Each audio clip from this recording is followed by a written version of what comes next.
Hello, my name is John Reynolds. Welcome to Extraordinary Life Stories. On this episode, I'm talking with Graeme Carling. Graeme is an entrepreneur, investor, philanthropist, a father and Scotland's largest private residential landlord, along with his wife and business partner, Leanne. Graeme left school with no qualifications, and together with Leanne, they've already acquired several multi-million pound businesses in the UK and managed transactions valued at more than £1 billion. Their family office is the Carling Group. Graeme is a strong supporter of various charities, having pledged £1 million to the disabled and autistic children's charity Caldwell Children. I'm really looking forward to talking with Graeme.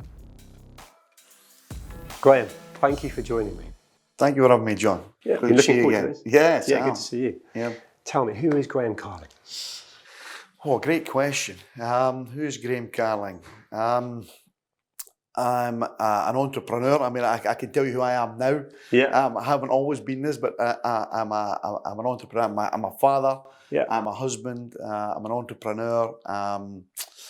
I like to think myself as a leader, a doer, and someone that leads by example for my family first of all, and for others. So I think. I like to think that's what I'm. I'm an ambitious guy. I'm a pretty resilient guy. I've been through quite a lot in my life. So, You've got a proper twinkle in your eye. I want to take you back to a young Graeme. Yeah. And actually, to find out if you were that ambitious and driven Carling then, or whether that came almost through finding that kind of purpose and entrepreneur side of things and then achieving success. So what did a young Graeme want to be growing up? Well, that's a great question. I mean, like everybody else, I wanted to be a football player, I wanted to be a sportsman and all that stuff. But I was never just good enough. I was always good, but I was just never, I was always lacking something, whether it was height or pace or something like that. So I just didn't quite. I just wasn't quite good enough. Yeah. But that's clearly what everybody wanted to be when you were a young guy living, growing up in Scotland. Look, I think our family, we had a very, we were born in I brought up in a council house. My family.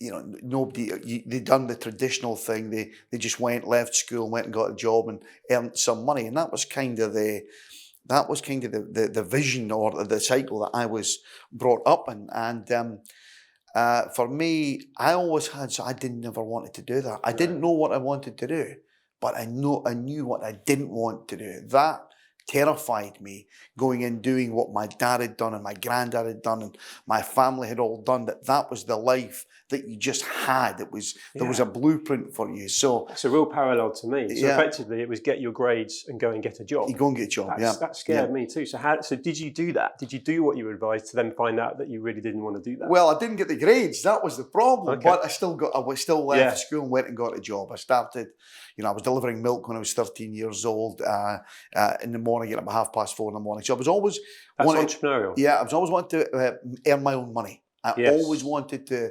have my own rather than being reliant on others all the time. So I was working from 13. I remember they opened the first McDonald's in Scotland in Dundee where I lived.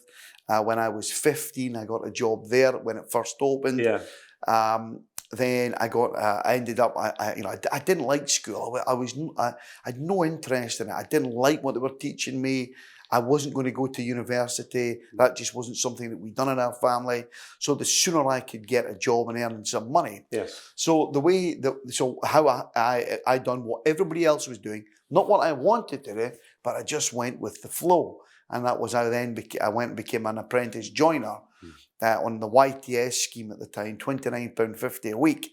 And I started as an apprentice joiner when I left the school, just at 16 years old, 15, 16. And I hated it, and I was hopeless at it. Anything to do practically. Yeah. I absolutely hated it, but that's just what everybody was doing. So there was no grand plan or ambition. It was just, I didn't know what I wanted to do, so you just went with the flow.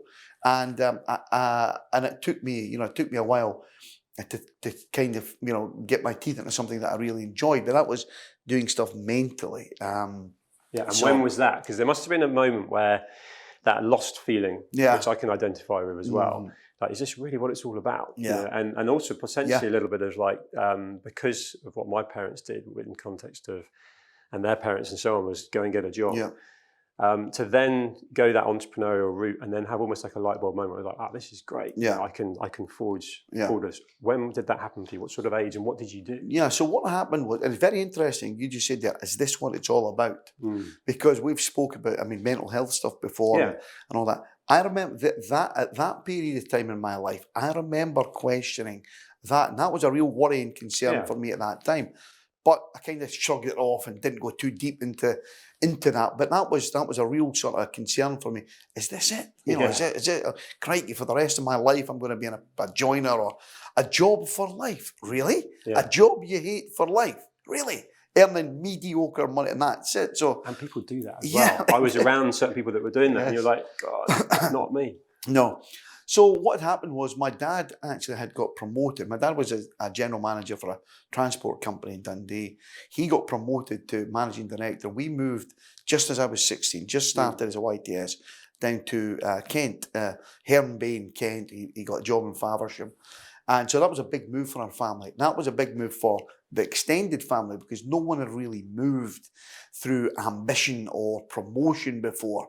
So we'll probably come on to this, but that was at the time. So we'd moved to Kent. I couldn't get an apprenticeship there as a joiner. Thankfully, by the way, wasn't thinking at the time, and I got a job in a transport office, working in, and for the first time, I was using my mind. It was like an admin job to start with, but I really got the bug for it. I thoroughly enjoyed the solving puzzles and problems, and it was a stressful environment. It was fresh food distribution to the supermarkets. It was high pressure stuff, and I really thrived in that environment. Still working for somebody else, but I really, really enjoyed that environment. It didn't solve the problem on working for somebody else and earning mediocre money, but it really gave me the taste. And actually, over the first sort of 3 or 4 years, I progressed through the company, moved to Newport in South Wales, moved up to Manchester. So I'd left my mum and dad in Kent and the family, but I just immersed myself in work. I'm kind of a workaholic. When I really enjoy something, I just get right into it. So during the course of that period, and I was pretty good at it. I was pretty good at solving problems, but still, my bum was twitching. I wanted something extra. This can't be the long term for me, but it was learn what you can.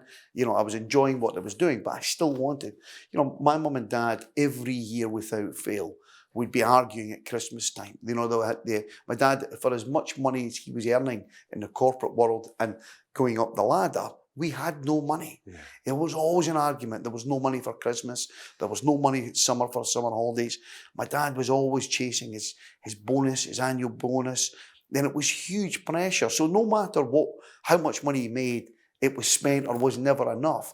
And I was saying, there has to be more than this. There has to be. So working for somebody else just didn't make any sense. For me, it was like the only way to break this cycle in my family and just our immediate family was somebody's got to break the cycle. And I thought, right, okay, it's got to be me. And that's interesting because there's a brave side to that. Yeah. And I remember when I first did it, I can remember my grandma saying, I don't understand, what are you being paid? And I said, well, at the moment, I'm not actually being paid anything. Yeah. I remember her face. You've got to have a job. And I was thinking, well, I'm young enough, I'm motivated enough. And I think this is the key, whether you're young or certain people in their adult life, you sort of mentioned that twitchy bum scenario. Yeah. They've got it, but they don't take action. Yeah. So many people would love to be their own boss. And maybe there's a confidence issue. Maybe there's the fact they haven't found their purpose or what they're good at. Yeah. What you consistently did was take action and keep searching. Mm-hmm. But what was the catalyst when you actually did that? So you've had that Christmas moment. Yeah. Well, this is not the life I want. Yeah. I don't want to be an employee. But what did you actually do to take action to become an entrepreneur? Well, you can call it naivety or bravery. I don't know what you call it, but it happened, yeah. And in actual fact, being naive has been one of our strengths because we've taken a naive decision that probably if we'd known more about it, we'd never have done. And some of them have come off. Yeah. Some of them have come off for us. So I quite like that. But probably one of I down here in London, when I was working in Kent, I sat my diploma in logistics at London College. I think it was fashion here, and it was a weird place to have it, but I'd done my diploma in logistics, and the thesis I'd done was the advent of home shopping and internet home shopping. This was 99, 2000-ish, in 1999. Yeah. And I'd done all the analysis on how it had taken off over in the US with Webvan, Peapod, and some of the, not so much the supermarkets, but how internet grocery shopping had taken off using the internet, and some big companies had boomed at the back of it.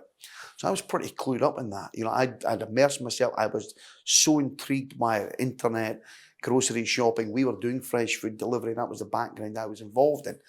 So when the supermarket started, very early days in doing, there were some companies here. Food Ferry in London was one of the first ones in. I don't think they're about now. It was before the supermarket started doing deliveries to in any scale anyway, before Ocado and Waitrose and all that stuff. So, but I was pretty clued up on all of that. So I seen an opportunity to supply, to look at possibly doing the deliveries on behalf of the supermarkets, and particularly in Scotland, where the geography is a lot greater than the density in the major cities in London. So whilst I was still working, I spoke to Sainsbury's, Tesco's, Asda, Safeway, Morrison's at the time. Anyway, so I was still working, doing a bit of work, spoke to these guys, and we got a contract with Tesco's to do some deliveries for them from their stores in Scotland. I think they gave us 7 stores. So I didn't have any money, didn't have any vans. I managed to convince a company to lease us some vehicles, and that was it. So it was an opportunity that came up. And the thing, you know, ultimately it failed after, I think, maybe 9 months or something, because overnight Tesco's took everything in-house. We didn't have any contract. We were wiped out, you know, like that. And, you know, we didn't have enough capital. There were so many lessons in it. But that was my first venture into it. And I think the problem I had was, you know, we were, you know, every single, the naivety is what I was saying there. I went for it, quit my job, went for it, but I hated my job. Yeah. So it wasn't that hard, other than I'm skint, you know what I mean? We need to watch what's going on here. But we managed to, you know, get some, we got the fuel, we got vans, everything sort of on account. Yeah. And that got us in the game. What I like as well is you took the risk. Yeah. And you realised you didn't kind of die from it. You know what I mean? If anything, and this is the key thing that we talked about before, and I absolutely want to open up now, is you learned from it. Yes. You ultimately failed. Yes. But did you? Yeah. Because you didn't get your grades at school. That didn't allow you to do perhaps what you would have done. Maybe you'd have then gone on and got a job. Yeah. And then, you know, you could have been the age you are now going, I wonder if. Yes. How many people are doing that? Yeah. Talk to me about failure and your relationship with it, because so many people talk about success, and there is so much success that you have had since that initial failure. Yeah. But it's more embraced now. People are talking about failure more than success, particularly yourself. What is it about failure that we learn from and we get stronger from? Well, that's where you really get the lessons. That's where you get the physiological, you know, changes in your body when, you know, disaster. You know, you're on the edge. You know, the pressure that you go under. You can't get that in a book. You can't get that. The only way to get and build up, you can't second guess yourself. We all think we'll deal with certain situations and circumstances, but until you really go through them, really, you know, you're in the midst of it, you really don't know. So I think, I say like to my son now, fail fast. You know, I wish I'd done it. You know, I'd went and sort of worked my way up the corporate ladder for a few years. They were bum-wasted years. I should have started the business, you know, right away, as soon as I can, and to get the lessons early on. So, I have that same thing. But then did we learn what you're saying? It's almost like that sort of no pressure, no diamonds, right? Yeah. You know, but in that pressure period where I know how frustrated I was and how, back to that whole, is this really life? It was almost like a coiled spring when I started to find purpose and started to actually enjoy. It was almost like that. I surged forward, waking up in the morning, absolutely bright-eyed, bushy-tailed, wanting to get out and take the day on, the week on. Yeah. If I hadn't had that period, dare I say, would I have had that? I'd like to think I would, but maybe that period was needed for those reasons, even though you see it as a waste of time because you're so good at output now. Yeah. You mentioned your son.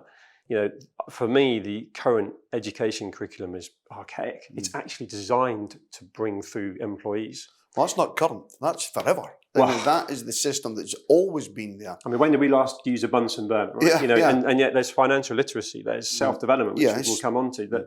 So it feels to me like you and your partner in business and your wife, Leanne, are bringing up your kids and have been bringing up your kids to be entrepreneurs and almost like you said it right at the beginning, leading by example. Yeah. Because you don't get taught that in school. Is No. that very much the truth? It's definitely the truth. And that's probably, if I look at, when I started my first business, second business, third business, that all ultimately failed from, to smaller businesses, and it was one after the other. I had no guidance. I really had no clue. But I knew that I wanted to do that. So I needed to find my way. My family, my dad was the person that inspired me in terms of he dared to have ambition, to leave the housing scheme, to leave the environment that his life was brought up in. Nobody left. You stayed there, or you moved along the road and you worked in a job, and that was your life. You went to the local social club every Saturday. Routine. And that was his life. He dared to leave that. So he showed me the way he dared to have ambition, but he was not my mentor in terms of an entrepreneur, because he'd never done it before. He'd only ever worked as an employee, done well at it in corporate world, but had never done what I had done. And in terms of taking the leap, his view was he couldn't leave his job once he got to a certain age. And again, another thing for me, I'm 50 now. I remember my dad was 50. There was no way he could leave his job because he had 3 kids. And my view was, there's no way I'm going to go and be like him, because I'm going to have kids. I need to do the absolute opposite and have this battle that they were having. And he was going to have for the rest of his life, and did have. No matter how much money he was earning, it was gone. There was nothing. Because you can be inspired by how not to do it. Yes. So talk about mentors, because I know that's a key part, and we'll come to kind of what you and Leanne do with the Carling Group, where you're prolific investors. How much of that kind of giving back, where you didn't have that guidance, you made those mistakes, that if someone had been there, and dare I say, you'd either sort them out, or they'd sort of been there to help you. How much of that comes naturally, because you also got that philanthropy side of you as well, with the charity what you do, but just from a business point of view first, how much of that do you give back and enjoy? Well, we love it. I mean, when we first started, really things going favourable for us, and really we were starting to make progress and have a relative, relatively successful and started going. We wanted to share that with everybody that we knew. The problem was they're still there, and we're here mindset wise. It was very, very difficult. So we took, and it felt like we were trying to push it down people's throats. Oh, look, do this and there, you should do that. And that had the absolute opposite effect of what we really wanted it to do. So we took the decision after a couple of years, look, we're not going to say anything now. We're just going to, the way that we'll make the biggest impact on the people that we love and want, our family and friends, and if they want it, and the wider community, is by to continue doing what we do and leading by example, and doing it, not trying to push it down people's throats. And that's worked, because more and more people now are interested when you're successful.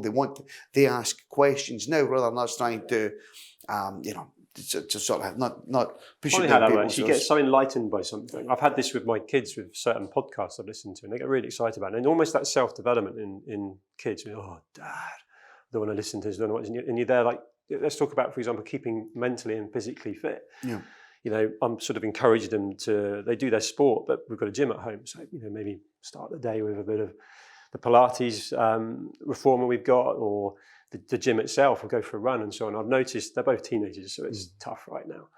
But just almost overbearing with the whole, like, I know how important that is to me. I love to start with a kind of morning workout and so on. And then I feel like I'm being too overbearing because I'm pushing it on them, and they're not interested. So I just go on with it myself now. And I've noticed now that they're starting to just come back in doing that, because I'm not sort of saying you should do it and then making them feel bad. Have you done a workout today? No, Dad. That disappointment element. Reverse psychology, right? Reverse psychology, Flip that to you. So a lot of successful people, they kind of almost swear by having an early morning routine. I'm up at 5, I run a marathon and read a book by 8 o'clock kind of thing. Where do you sit with that? Well, listen, I don't get, I see all that stuff, and I see people that are, absolutely disciplined and obsessed by it and all that. I don't know if you can live your life like that forever, but ultimately, yes, we get up at a certain time, we go for our walk in the morning, we've planned our day out, and we try to get the maximum we can out the day. Things happen, you juggle it. We'd like to get, if we're going out, we're going boxing or doing our training, we like to get out the road early if we can. But it doesn't always work like that. So we don't hang ourselves for it. No. But as long as we get it done, at some point, and we have an element of flexibility in our day. So some people need that. Certainly we need to do certain things within a day. But we're not going to hang ourselves over and up at 4:30 in the morning. But the plan is there. There's a desire to have a goal and be planned. I think I got into a routine that worked really well for me for probably 2 years, and then started to sort of shift it and change it. Yeah. And then I was really hard on myself for it, because I know that worked for me at the time. But actually, there's an element of evolving and changing. Yeah. And actually, that's probably a key question in terms of what sort of works for you physically and mentally. There's certain things you sort of swear by. Would you the walk in the morning, which I think hearing the birds tweeting and getting some sunlight, right? Yeah.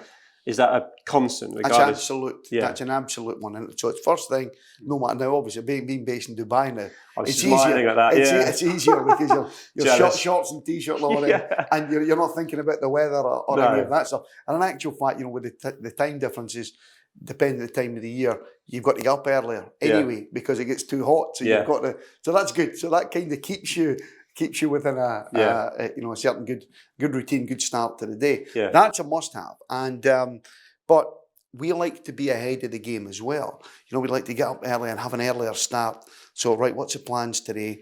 And we've got a bit of work done before, if you like, the rest of the people start working. So we like that. We don't like chasing our tails, So if we go to the US, for example, we're doing business there. That's a nightmare, especially when you're on the West Coast. Sure. Because it's a catch up of a full day, and we don't brutal. We don't like that, I've never worked out a solution to get over there. You do it a lot. Let me know. I've tried all sorts. No, it's tricky, and I think using that kind of scenario of evolving and changing, purpose seems to be a constant thing. That if you look at the lost, people that we were younger to then finding what drove, motivate. In context of purpose right now, what would you say is your purpose, and how important is it? I think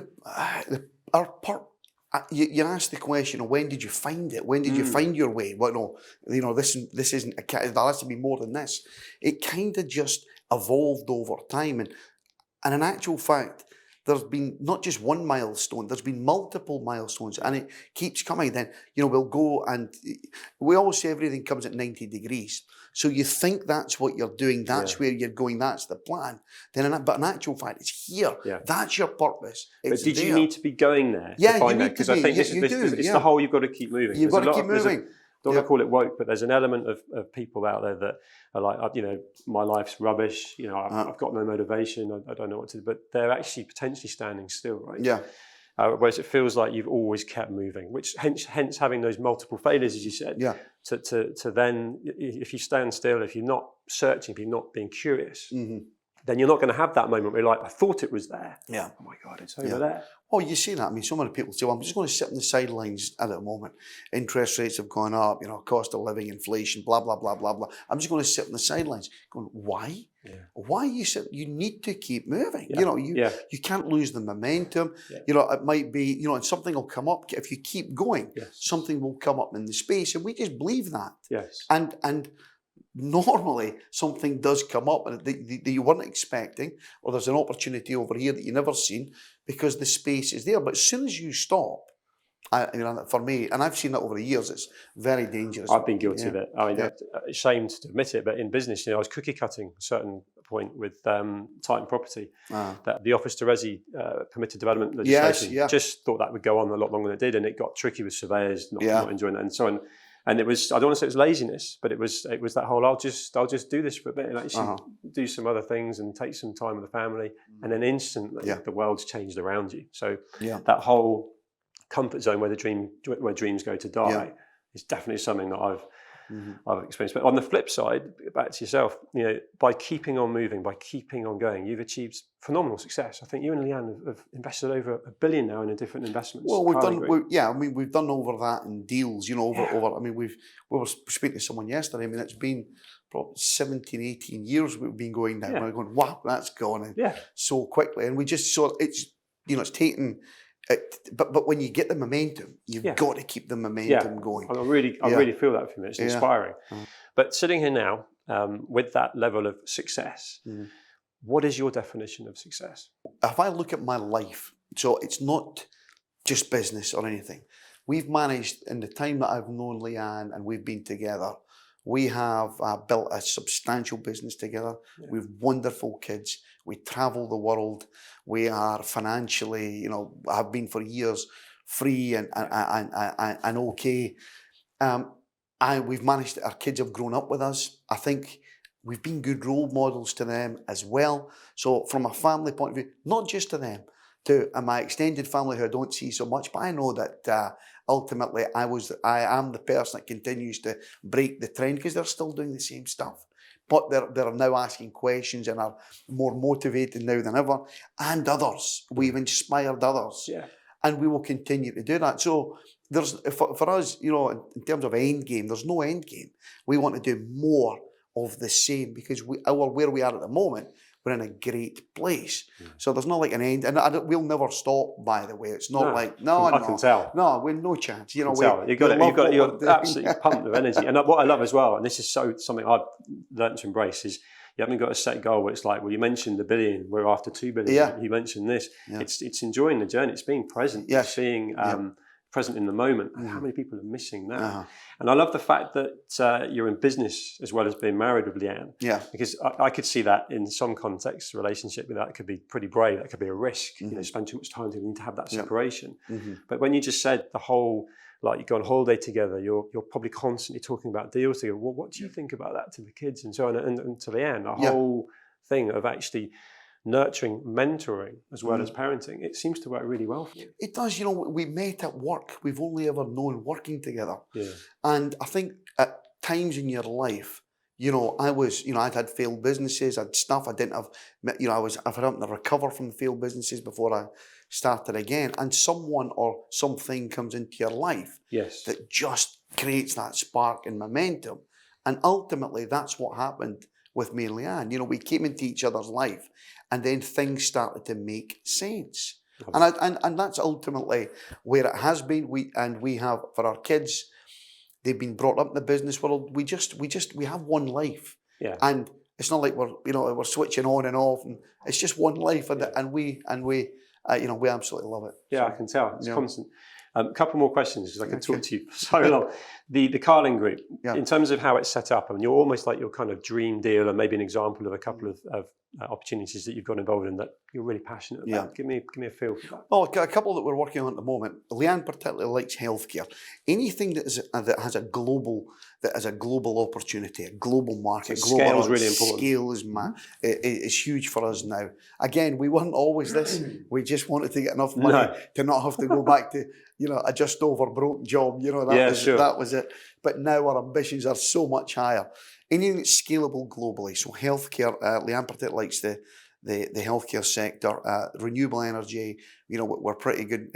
We're pretty involved in that field here and in the US now, UK and US. And I particularly like. There's a project we're working on at the moment in the AI space. Again, it's a tech product. I can see. But not. And again, yes, it has the potential for to be the next unicorn and all that stuff. But that aside, people are so fearful of AI and what it's going to do. Yeah. The potential this could add to humanity is really exciting for me. It's something that we've never done before, but we're actually pretty far down the road with this one. So that's a really exciting project, scalable, global, futuristic. Yeah. All of that stuff. So exciting. Yeah, that's what I think that it parallels your character well, because there's people that run away from their fears, run away from a challenge, whereas you're the opposite in life, right? Yeah. There's a mountain to climb, I'm going to climb it. Yeah. AI terrifies some people. Yes. And I can see why in context, but it's also a massive opportunity. Mm-hmm. We can all benefit from it. So if you're the entrepreneurial businessman that can actually say, well, how can we harness that? How can I actually make a difference? Yeah. I can see why that makes a big difference. Graeme, I could keep talking to you for ages. Yeah. I've learned so much from you in this conversation. I loved it. Thank you for sharing so much with me. Thanks, John. Graeme. Thanks for having me. Cheers. Thank you, mate. Cheers.